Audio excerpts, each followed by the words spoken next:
దేవుడు ఆదుకోకపోతే, దేవుడు ఇవ్వకపోతే, దేవుడు ద్వారాలు తెరవకపోతే, దేవుడు సహాయం చేయకపోతే నేనేం చేయగలుగుతాను? నేను ఎంత చేసినా, నేను ఎంత ఇచ్చినా, ఎంత సహాయం చేసినా మనుషులు చంపుకొని తినంత భయంకరమైన కరువు దేశంలో తాండవం ఆడుతుంది.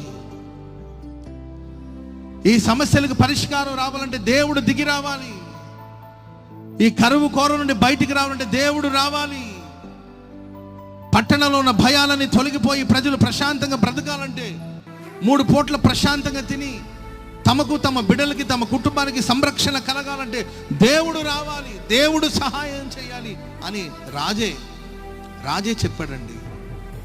దేవుని బిడ్డలారా, ఈ ప్రశస్త రాత్రి మరి ఏ భయం మిమ్మల్ని వేధిస్తుందో, ఏ కలవరాలు మిమ్మల్ని బాధిస్తుందో, మీ కలవరాల నుండి, మీ భయాల నుండి నా దేవుడు విడిపించి మీకు సహాయం చేయునుగాక.